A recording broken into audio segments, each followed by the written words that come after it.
സ്വന്തം അമ്മ തന്റെ കൺമുന്നിൽ വെച്ച് തന്നെ നരകിച്ച് മരിക്കുന്നത് ഒരു മുറിയുടെ മൂലയിലിരുന്ന് നിസ്സഹായ അവസ്ഥയോടെ കാണേണ്ടി വരുന്ന ഏതൊരു മകന്റെയും മാനസികാവസ്ഥ അത് നമ്മൾ ചിന്തിക്കുന്നതിലും വലുതാണ്. അന്ന് തന്റെ അമ്മയുടെ ചേട്ടൻ വന്ന് തന്നെ എവിടെ നിന്നും കൊണ്ടുപോയി പരിശീലനം നൽകി ഒടുക്കം അവൻ അണ്ടർഗ്രൗണ്ടിലെ തന്നെ ഒരു ഡോണായി മാറുകയും അവനും അവന്റെ കൂട്ടുകാരും സർവേ കോപ്സ് യൂസ് ചെയ്യുന്ന 3D മാനുവൽ ഡിവൈസ് യൂസ് ചെയ്ത് മോഷണങ്ങളും കുറ്റകൃത്യങ്ങളുമായി തുടരുമ്പോൾ ഒരിക്കൽ അവനെ തേടി ഒരു ദൗത്യം വരികയാണ്.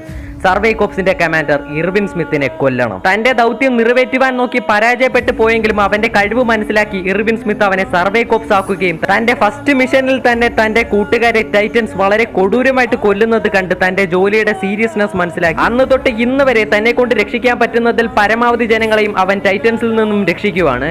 ഇന്ന് ഏതെങ്കിലും ഒരു സാധാരണ മനുഷ്യന്റെ പേര് കേട്ടാൽ സാക്ഷാൽ ടൈറ്റൻസ് പോലും വിറച്ചു പോകുന്നുണ്ടെങ്കിൽ അത് അവന്റെ പേരായിരിക്കും. Yes, humanity's greatest soldier, Captain Levi Ackerman.